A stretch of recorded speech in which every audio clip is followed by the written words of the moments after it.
Assalamualaikum warahmatullahi wabarakatuh. Waalaikumsalam. Dulur Seripu, pagi ini sangat luar biasa. Tamu Seripu Camat Juaro pagi ini menghadirkan Camat Kalidoni, Bapak Rama Cahya Putra. Assalamualaikum Pak. Waalaikumsalam warahmatullahi wabarakatuh. Luar biasa. Jadi Bapak Camat pagi berpenampilan rapi, segar. Mudah-mudahan ini juga menambah inspirasi dari seluruh warga Camat Kalidoni khususnya dan Palembang pada umumnya. Pak, kita mulai Pak ya obrolan kita. Boleh. Camat Juaro. Wah, tadi sebelum podcast kita sempat ngobrol-ngobrol, ternyata Bapak Rama Cahya Putra ini perpaduan antara Jogja dan Palembang. Bisa diceritain sedikit Pak, biar tahu dulur-dulur Seripu ini. Makasih nih. Yang pertama kami ucapkan apresiasi setinggi-tingginya sudah diundang di sini dalam kegiatan untuk Tamu Seripu Camat Juaro. Camat Juaro. Jadi Mas Hadi dapat kami sampaikan bahwa orang tua kami itu kebetulan ibu asli orang Jogja. Nah, sedangkan papa itu asli orang Palembang. Cuman memang papa itu besar-besar dan lahir di Pagar Alam. Jadi kami ini bisa dibilang kalau orang Palembang sering nyebutnya itu Puja Suma, Putra Jawa, lahiran Sumatera. Gitu. Kemudian Pak Rama bisa diceritain nggak masa kecilnya dulu sampai sekarang? Ini mungkin saja apa yang jalan hidup, cerita hidup dari Pak Rama bisa menjadi inspirasi kaula muda yang kebetulan nonton tayangan ini. Jadi sahabat Seripu, bahwa kalau dulu terakhir mungkin SMA lah ya. SMA kami kebetulan dari Sapphirus 3. Nah, Sapphirus 3 ini notabene teman-teman kami itu orang-orang Chinese. Nah, itu orang-orang Chinese. Dan kebetulan di Sapphirus 3 ini hampir rata-rata orang pribumi asli. Itu paling hanya cuman 3 orang, 2 orang, kadang paling 4 orang setiap untuk kelasnya. Setiap kelasnya itu paling banyak. Jadi pas SMA itu di kelas 2 itu kami ingat ditanya papa dulu, Rama pingin jadi apa besar nanti kan? Aku bilang, Pak mau jadi ini aja lah, pengusaha. Kita nggak pikir kan karena pergaulan dari teman-teman Chinese itu banyak mereka kan pengusaha. Nah setelah itu kita mulai berteman sama tetangga-tetangga. Mereka ada yang senior, kita tanyain, ada yang mau jadi Polri, ada yang mau jadi PNS, ada yang mau jadi di imigrasi, ada yang di AKIP, Akademi Ilmu Kemasyarakatan, jadi kepala penjara Pak. Nah, jadi ngobrol-ngobrol sama Papa, ternyata ada nih sekolahan STPDN. Nah ini Ram, ini kalau biasanya keluar itu bisa jadi camat. Jadi saat itu kami bilang ya sudahlah Pak, kita coba dulu, mudah-mudahan ini rezeki. Dan saat ikut tes itu alhamdulillah di tahun 2004 itu kami ikut tes dan alhamdulillah masuk. Alhamdulillah langsung lulus ya. Sejarah dulu lah pas SMA itu awalnya tidak terpikir malahan ini Mas Hadi dan alhamdulillah sampai saat ini masih menjalani sebagai ASN. Tentu sebelum persiapan masuk STPDN kan butuh persiapan Pak Rama. Benar nggak? Benar. Apa persiapannya waktu itu? Jadi kalau dulu pas saat itu kebetulan awalnya itu sebelum STPDN kepingin nyoba di kepolisian di Atpol. Nah itu jadi kami sempat fisik lah, latihan fisik segala macam, terus tes untuk psikotes dan akademis. Nah, Nah, jadi persiapan itu memang sudah kami siapkan pada saat penerimaan akademi kepolisian. Jadi pas pembukaan akpol itu rasanya di zaman kami kemarin itu di bulan April atau Mei rasanya. April Mei. Kalau STPDN itu di bulan Juli atau Agustus gitu. Jadi pada saat kami nyoba untuk tes akpol itu belum berhasil. Nah, pas ada pembukaan STPDN, aku coba-coba dan alhamdulillah mungkin rezeki kami ada di sini. Ini luar biasa nih inspirasi dari Pak Rama ini. Jadi semangat dan pantang menyerah. Jadi Pak Rama gagal di akpol, tapi mencoba lagi di STPDN. Ya ini bisa jadikan inspirasi buat dulur-dulur Sripo yang masih muda, yang sekarang mungkin duduk di bangku SMA, mau lulus, atau bahkan sudah lulus, tapi belum ada duduk di bangku pendidikan yang lain. Coba terus berusaha. Terima kasih nih Pak Rama, ini luar biasa nih inspirasinya pagi ini. Nah ini soal Kalidoni sekarang. Saya mau tanya dulu, dari Camat Kalidoni langsung ke Kalidoni atau sebelumnya di kecamatan lain? Bisa diceritain Pak Rama? Jadi singkat cerita, kami itu 2008 keluar, itu sempat magang di Bapeda. Setelah itu di 2009 pindah di Kecamatan Sukarame, kami menjabat sebagai seklur di kelurahan seklur ya, seklur di kelurahan Sukarame. Selanjutnya di 2012 itu kami ke Kecamatan Gandus. Di Kecamatan Gandus ini 5 tahun. Kami menjabat Kasih Trantip lebih dahulu. Kurang lebih 1 tahun lebih. Terus selanjutnya menjabat Kasih Pemerintahan di Kecamatan Gandus juga. Di sampai tahun 2016 ya. 2016 itu selanjutnya kami pindah ke DPM PTSP di perizinan. Nah, di perizinan kurang lebih 8 bulan. Selanjutnya baru pindah ke Kalidoni. Di tahun 2017 kami pindah di Kalidoni, itu masih menjabat sekretaris camat. Nah, jadi sekretaris camat, dan di 2020 kami menjabat PLT. Dan 2021 kemarin di akhir tahun itu kami dilantik menjadi definitif. Luar biasa. Pak Rama, kira-kira program apa ini yang diterapkan di Kecamatan Kalidoni sekarang ini?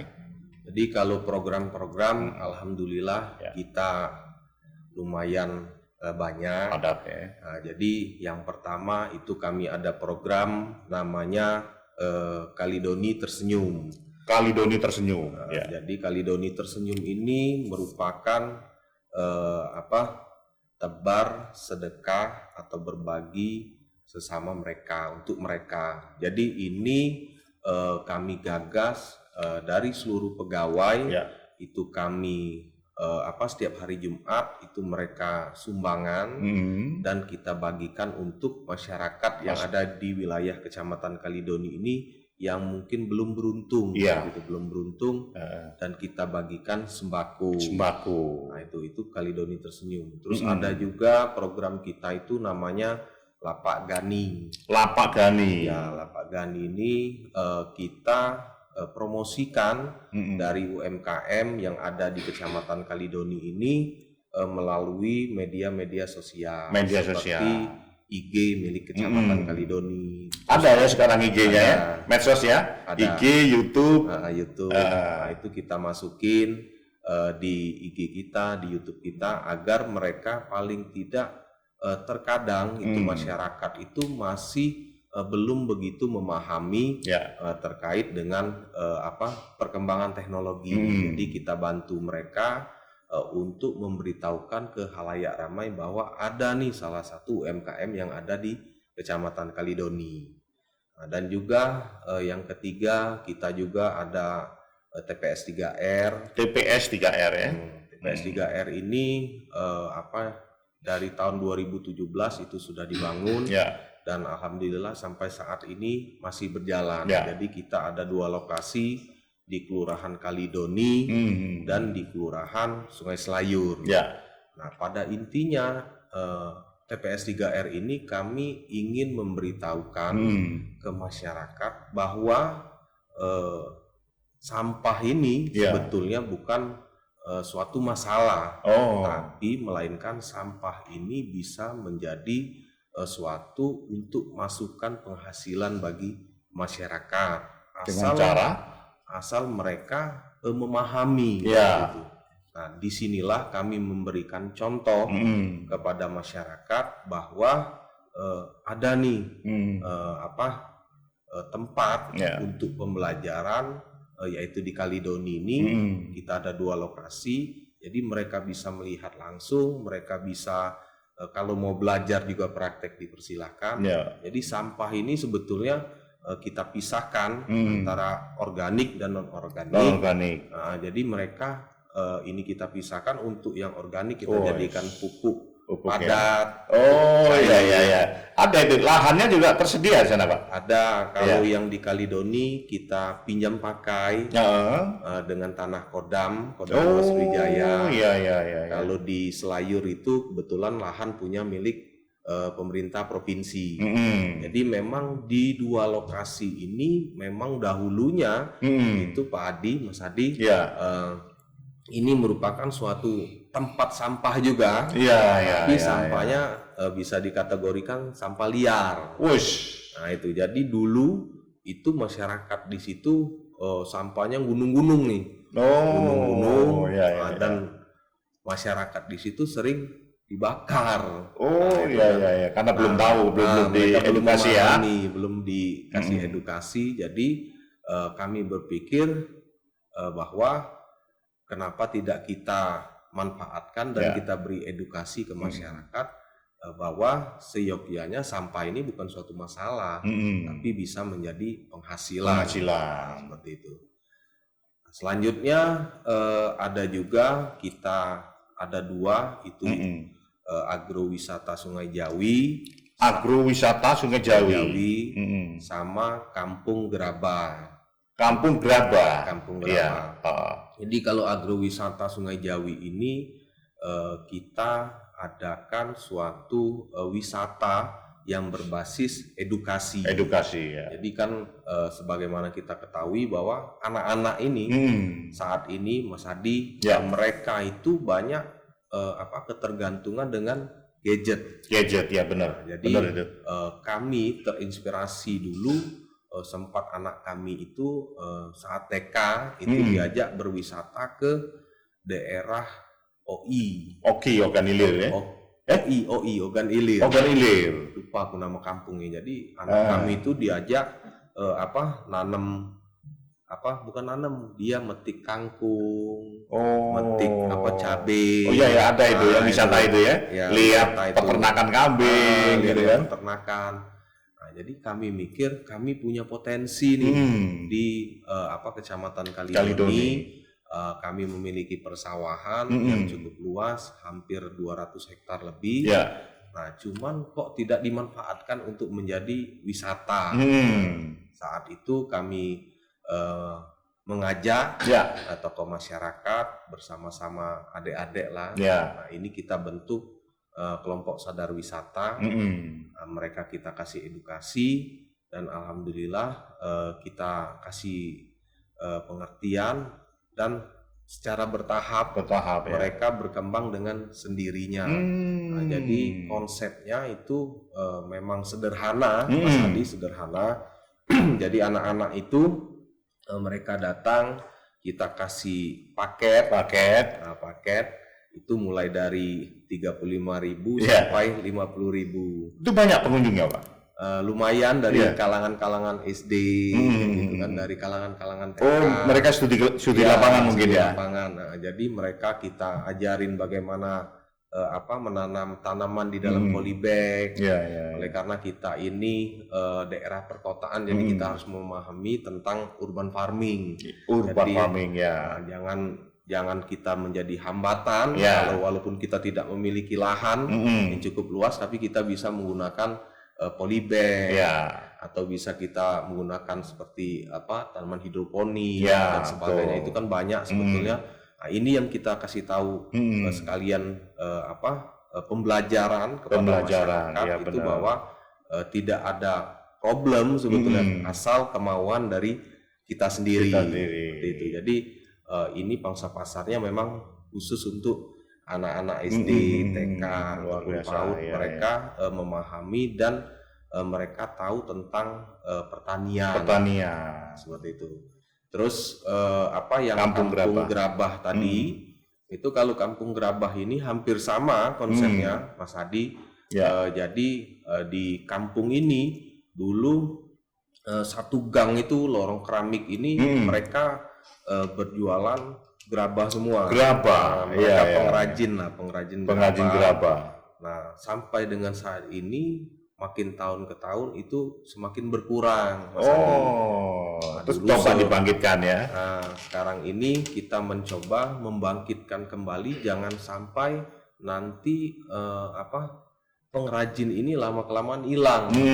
Nah, jadi kita motivasi mereka dan kita jadikan Kampung Gerabah ini menjadi destinasi wisata juga berbasis edukasi. Jadi hampir sama konsepnya dengan agrowisata, itu kita berikan edukasi kepada anak-anak SD, itu mereka bisa main ke sana dengan paket-paket juga. Jadi paket-paket mulai dari 20.000 karena ini agak jadi basisnya wisata ya. Wisata edukasi. Jadi anak-anak itu nanti disiapin gerabah-gerabah kecil, mereka melukis sendiri dan mereka mencoba, kalau yang udah SMP itu mungkin bisa lah untuk belajar membuat, mencetak ataupun langsung praktek bagaimana cara membuat gerabah. Nah, jadi kita membangkitkan, menyemangatkan juga ini para pengrajin ini, ditakutkan nanti lama-kelamaan ini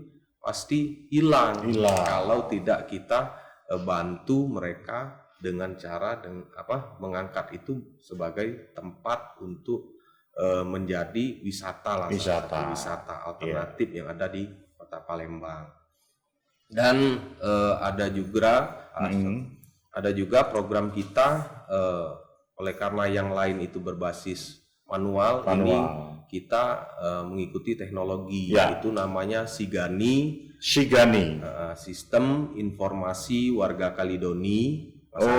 Sigani ya, Sistem Informasi warga Kalidoni.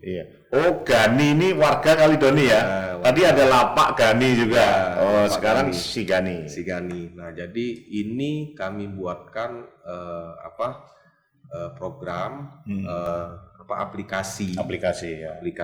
Jadi masyarakat Kalidoni ini dapat langsung mendownload di Play Store. Ada Play Store Sigani. Ada. Top. Kita buatkan aplikasi ini. Jadi masyarakat Kalidoni ini, mereka ini terkadang kan ada juga yang memahami teknologi ini, tapi mereka kadang males.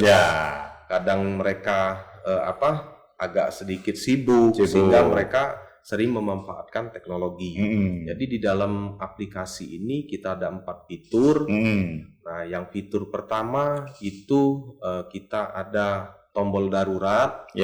Tombol darurat ini jadi bagi warga masyarakat Kalidoni ini, apabila menekan tombol darurat itu nanti ada pilihannya, seperti atau misalnya ada orang mencurigakan, atau ada kejadian kriminalitas, atau misalnya ada kejadian kebakaran, nanti ada pilihan di situ. Nah, tinggal ditekan, ditahan 5 detik dan itu akan koneksi ke kami, termasuk hotline ya, sama dengan hotline ya. Langsung ke handphone kami, langsung ke handphone Pak Kapolsek, dan Ramil, para lurah, dan kami bisa mengecek langsung melalui RT dan RW apakah memang kebenaran orang tersebut dalam keadaan yang memang terdesak.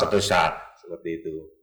Nah, dan juga fitur kedua di Sigani ini kita ada juga buatkan seperti tempat jual beli online. Nah, jadi kalau Mas Hadi tahu seperti OLX. Ya, OLX sudah tahu itu. Kita buat seperti itu, Mas Hadi. Jadi kawan-kawan dari masyarakat Kaledoni ini dapat menjual kira-kira semua barang ataupun hasil dari UMKM. Transaksinya lumayan ya? Lumayan Pak, itu jadi seperti OLX lah. Oh jadi iya. Jual tanah. Tapi wilayah Kaledoni ya? Sebetulnya kalau di luar pun bisa dimanfaatkan. Iya. Tapi ini memang kami khususkan untuk warga Kecamatan Kaledoni, mengingat kami menjabat sebagai camat Kaledoni. Gitu. Tapi tidak menutup kemungkinan apabila warga lain itu mau menggunakan aplikasi tersebut, misalnya saat perlu itu untuk menggunakan jual belinya, itu dipersilahkan.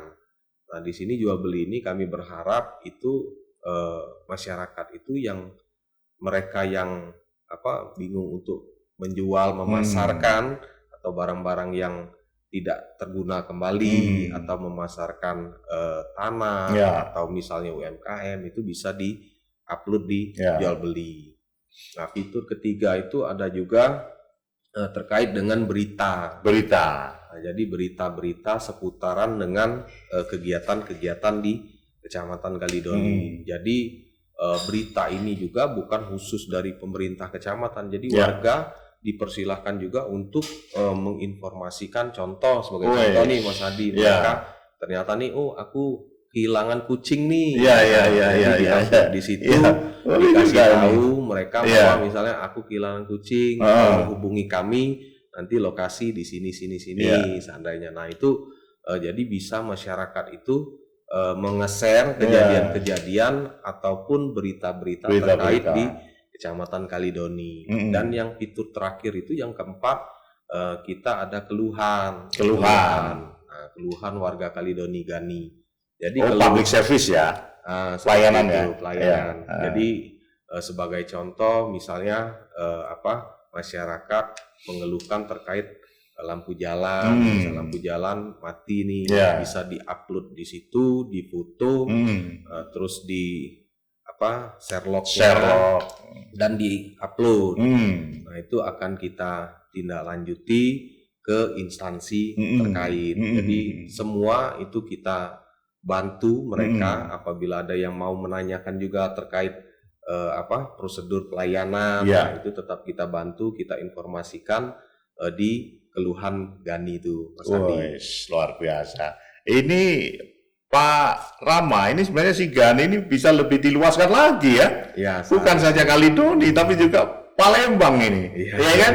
Kalau misalnya Pak Wali Kota, Ibu Wali Kota, atau Pak Sekda mendengar ini sangat luar biasa loh ini. Dan komplit empat-empatnya ini mencakup kehidupan masyarakat. Benar nggak? Iya, betul Mas Hadi. Nah, ini sangat luar biasa apresiasi saya untuk Mas Rama Jaya Putra ini. Nah, kemudian dengan beberapa program ini tentunya yang saya bayangkan masyarakat Kaledoni ini kan sangat care, sangat responsif. Tapi tentu saja penilaian dari Pak Rama sendiri seperti apa warga Kaledoni sehingga mereka bisa diajak seperti ini, bisa. Jumlahnya berapa sekarang, Pak? Kalau penduduk kita ada 121 ribuan orang. Nah, jadi sebetulnya kalau masyarakat Kaledoni ini bisa dikategorikan ada yang menengah ke atas, ada juga yang menengah ke bawah. Nah, jadi memang oleh karena kita wilayahnya itu pinggiran, jadi tetap ada kita yang perkotaan itu daerah Kelurahan Bukit Sangkal, itu yang daerah underpass tuh Mas Hadi, JM, itu bisa dikategorikan menengah ke atas, mereka sampai ke Celentang. Tapi begitu sudah mengarah ke Pusri, itu sudah masuk masyarakat yang menengah ke bawah. Jadi kalau masyarakat ini beragam ya Mas Hadi, mereka ada yang menerima, ada juga yang mereka yang tidak juga mengerti juga, ada juga nih Mas Hadi. Oleh karena bagi masyarakat yang menengah ke bawah ini seperti sebagai contoh itu Kelurahan Sungai Lais, itu mereka penduduk di situ hampir rata-rata mereka buruh, petani, atau buruh bangunan. Nah, ini mereka tidak sempat untuk melihat ataupun terkait dengan kemajuan teknologi. Nah, mereka ini hanya sibuk mencari nafkah. Gitu. Mereka hanya sibuk mencari nafkah untuk bertahan di kehidupan mereka sehari-hari. Nah, inilah yang menjadi PR tentu saja pemerintah seperti kami bersama-sama dengan Lurah, bersama-sama dengan RT RW itu mensosialisasikan mereka ini agar mereka juga mau tidak mau, suka tidak suka, oleh karena zaman ini sudah berubah. Jadi kita harus mengikuti perkembangan teknologi. Gitu. Jangan sampai nantinya itu di sekian tahun lagi itu pasti ke depan itu Palembang ini kami yakin pasti maju. Pasti maju, dan teknologi itu semakin maju. Nah, kalau masyarakat tidak low respon, itu mereka takutnya akan ketinggalan. Nah, disinilah kami mencoba untuk mengasih edukasi kepada masyarakat agar mereka memahami. Terkadang kalau sekarang ini kebanyakan itu pemerintah itu hanya kadang-kadang ngomong. Kalau kami upayakan itu ada semacam bukti nih, buktinya. Jadi kalau kalian mau belajar nih terkait sampah, ini ada. Kalau nanti misalnya Pak, kami ini susah untuk ada yang mereka yang memahami teknologi ini kami susah. Nah, ini ada wadahnya. Benar. Jadi kalau misalnya mereka ngeluh nih, Pak, kami ini sulit nih untuk ngelapor segala macam, itu ada tuh. Silakan. Si Gani tadi. Jadi kita berikan mereka suatu wadah agar mereka bisa memanfaatkan sesuai dengan kapasitas masing-masing. Tadi harapan kita. Ya. Luar biasa ini Pak Rama. Ini kalau kita gali lagi ini sangat luar biasa program-programnya ini. Tapi tentu saja kita terbatas waktu untuk podcast. Nah, mungkin Pak Rama dengan apa visi misi dari Kalidoni ini sudah tercermin. Pak Rama ini orangnya sangat IT minded ya. Teknologi informasinya sangat luar biasa. Nah, terakhir barangkali pesan dan kesan seorang Rama Cahaya Putra kepada generasi-generasi muda, khususnya generasi-generasi muda dulu-dulu seribu. Seperti apa menghadapi kehidupan ini? Atau seperti apa sih? Terkadang kan anak-anak muda ini dia apatis terhadap masa depannya. Seperti apa Pak Rama? Barangkali bisa jadi contoh. Terima kasih Mas Andi. Jadi pesan kami terhadap dulu-dulu seribu itu khususnya adik-adik di kalangan muda ini. Karena kami sendiri pernah mengalami masa muda. Nah, itu kan. Jadi mereka ini jangan sampai mereka itu lelah untuk mencoba. Itu. Kalau kami, prinsip kami Pak Mas Hadi, itu jangan lelah sampai mencoba. Oleh karena kita tidak tahu di mana istilahnya kemampuan kita, di mana hobi kita, di mana rezeki kita. Nah, kalau kita dengan mencoba, mudah-mudahan kita akan mengetahui dengan sendirinya di mana kemampuan kita, Pak. Benar.